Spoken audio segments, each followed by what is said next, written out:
समादरणीय भक्त सज्जनवृन्द, जय श्री राधे, जय श्री कृष्ण। यहाँहरू सम्पूर्णलाई हार्दिक स्वागत गर्दै श्री स्वस्तानी व्रतकथा वाचन गर्न गइरहेको छु। यदि हजुर हाम्रो यस च्यानलमा नयाँ हुनुहुन्छ भने सब्स्क्राइब गर्न नबिर्सनुहोस् है। सर्वप्रथम मङ्गलाचरण गर्दै श्री स्वस्तानी माताको श्री चरणमा नतमस्तक बनाऊ। त्यसपछि हामी श्री स्वस्तानी व्रतकथा श्रवण गर्नेछौँ। समादरणीय सज्जनवृन्द, सम्भव भएसम्म हातमा फूल लिएर अथवा त्यो असम्भव भएमा हात मात्रै जोडेर भए पनि मङ्गलाचरणमा शरीक भइदिनुहोला र मनमा मेरो इच्छित कामना पूरा होस् भनेर पनि सम्झिनुहोला।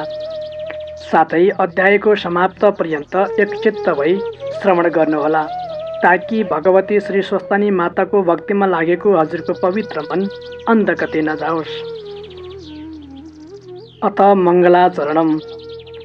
यं ब्रह्मा पुरुणेन्द्र रुद्रमरुतः स्तुन्वन्ति दिव्यैः स्तवैर् वेदैः साङ्गपदक्रमोपनिषदैर् गायन्ति यं सामगा ध्यानावसति तद्गतेन मनसा पश्यन्ति यं योगिनो यस्यान्तं न विदुः सुरासुरगणा देवाय तस्मै नमः।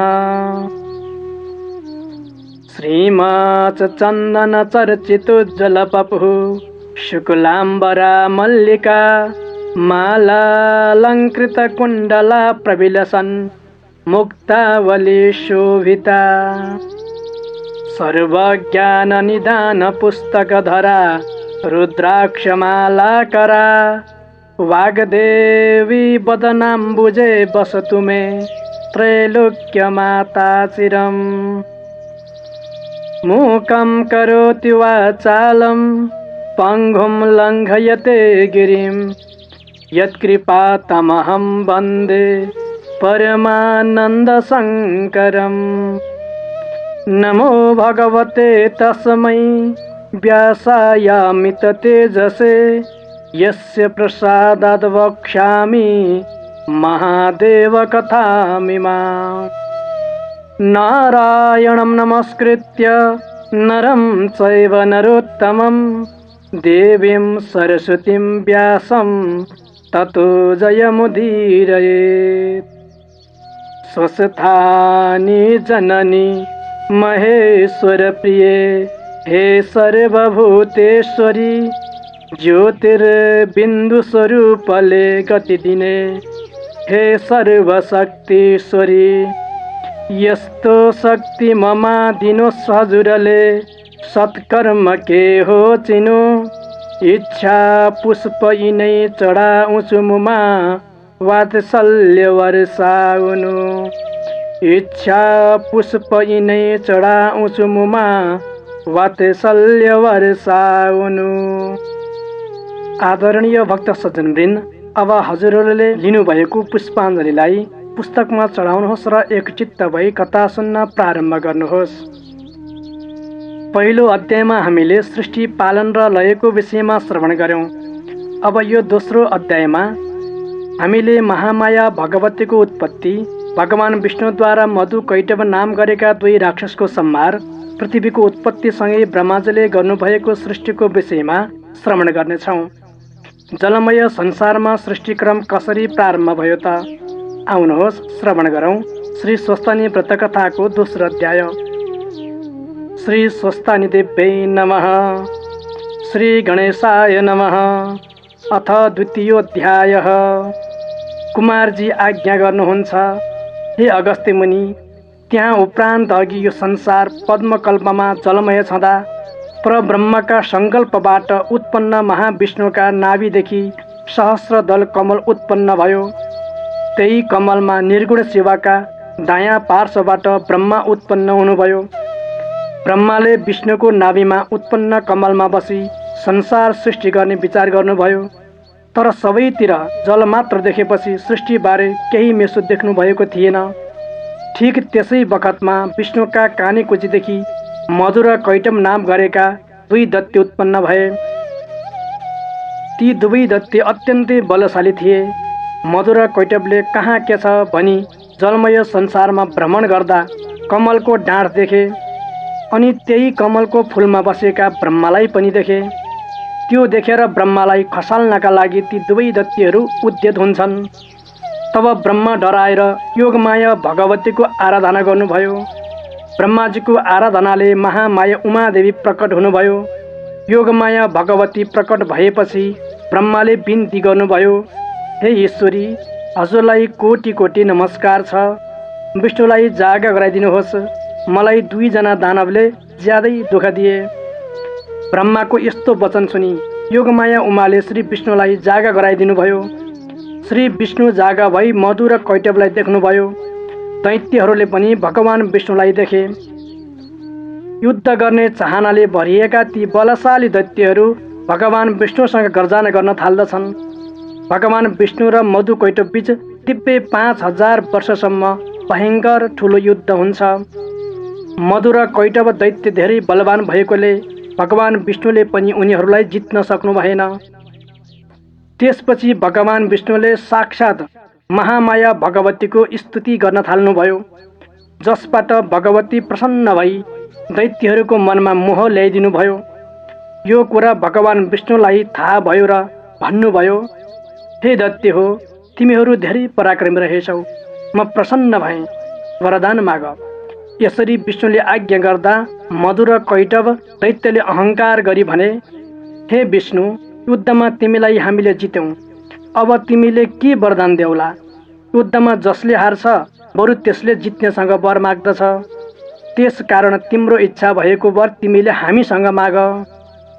दैत्यहरूको मन भगवती महामायाको मोहजालमा परेको हुनाले उनीहरूले भगवान विष्णुलाई यस्ता वचन भने। त्यो सुनि विष्णुले आज्ञा गर्नुभयो, म वर त माग्दछु, तर तिमीहरूले पहिला दिने वाचा गर। मधु र कैटव दैत्यले भने, तिमीले मागेको वरदान हामी अवश्य देऊला। उनीहरूले यसरी वाचा गरिसकेपछि विष्णुले आज्ञा गर्नुभयो,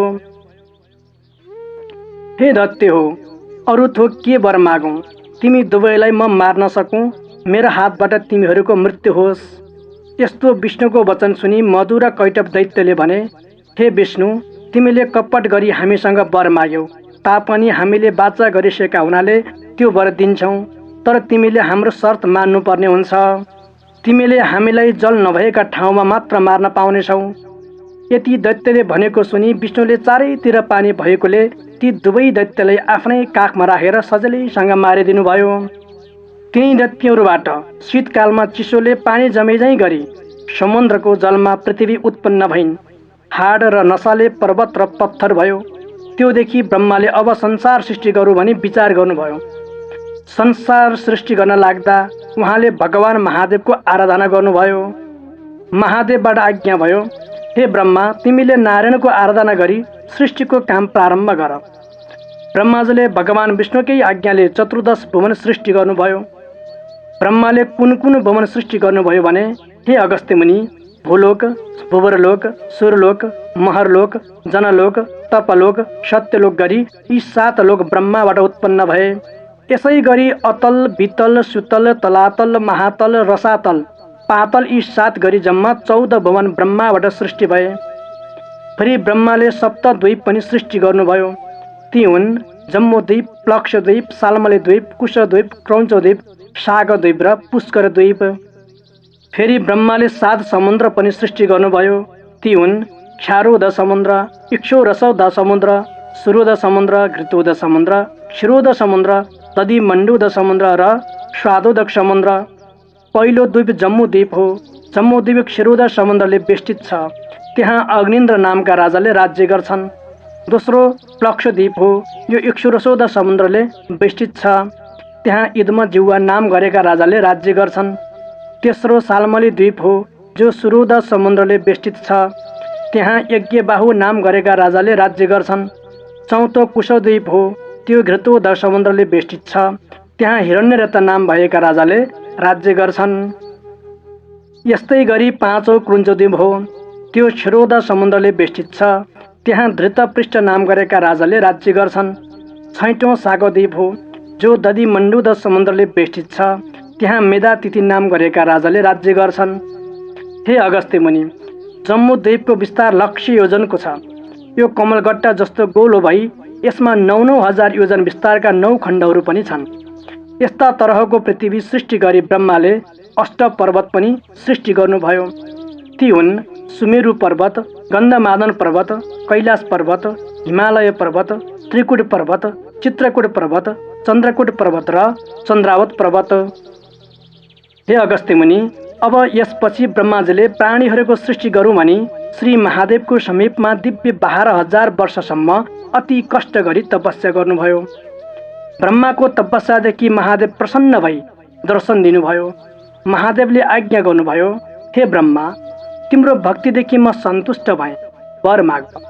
यस्तो आज्ञा शिवजीबाट प्राप्त भएपछि ब्रह्माले महादेवलाई नाना उपचारले पूजा गरी स्तुति गर्न लाग्नुभयो। हे परमेश्वर, हजुर कस्ता हुनुहुन्छ भने आफ्ना मायाले ब्रह्माण्डको सृष्टि गरी आफ्नै मायामा बोलाइराख्नु भएको छ। यस्तो हजुरलाई कोटि कोटि नमस्कार छ। फेरि एक मूर्तिले 3 मूर्ति ब्रह्मा, विष्णु र महेश्वर हुने यस्ता हजुरलाई कोटि कोटि नमस्कार छ। हे ईश्वर, हजुरको महिमा वर्णन गर्न 1000 जिब्रा भएका शेष नागले र स्वयं सरस्वतीले पनि सक्दैनन् भने मैले त झन् कसरी सकुला र। हजुरको प्रसादले भुवन, पाताल, पर्वत, द्वीप, समुद्र त सृष्टि गरे। अब यो सृष्टिमा रमाउने विभिन्न किसिमका प्राणीहरू पनि सृष्टि गर्न सकौँ, मेरो यही इच्छा छ।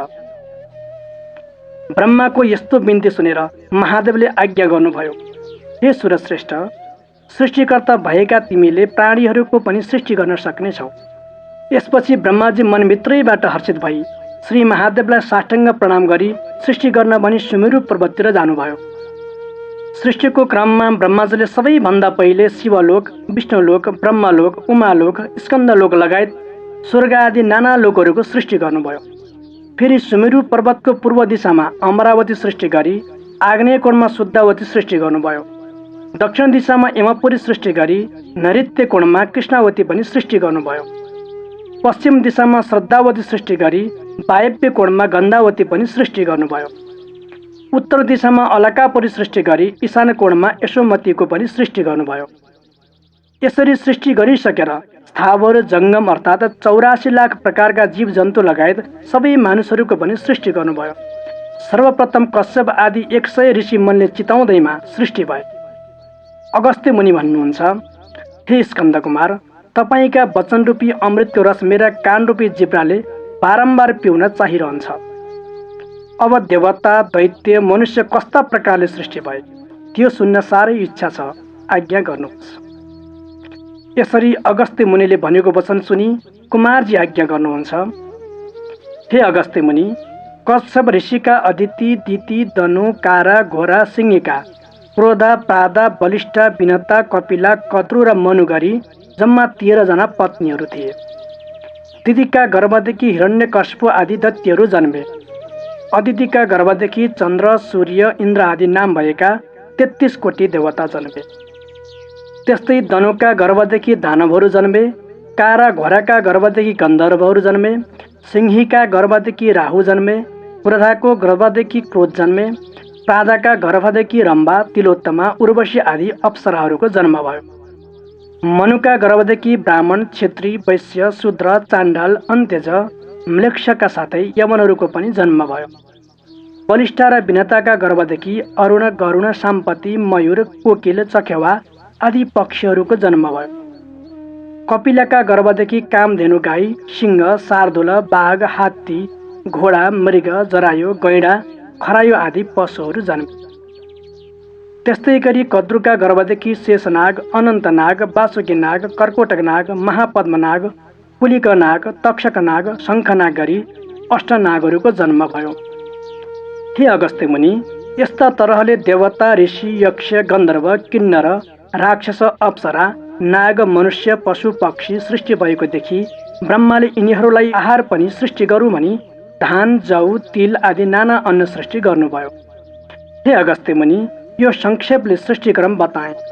अब तिमीलाई जे सुन्ने इच्छा छ भन भनेर कुमारले आज्ञा गर्दा अगस्त्य मुनि भन्दछन्, हे पार्वती नन्दन, कुन कुन भुवनमा कुन कुन देवता छन्, दिक्पाल कसरी भए त्यो आज्ञा गर्नुहोस्। अगस्त्य मुनिले भनेका यस्ता वचन सुनि कुमारजी आज्ञा गर्नुहुन्छ, हे अगस्त्य मुनि, कैलाश भवनमा श्री महादेव हुनुहुन्छ, उमा भवनमा भुवनेश्वरी पार्वती हुनुहुन्छ, वैकुण्ठ भवनमा विष्णु हुनुहुन्छ, सत्य भवनमा ब्रह्मा हुनुहुन्छ, नैऋत्य भवनमा अरू ऋषिहरू छन्।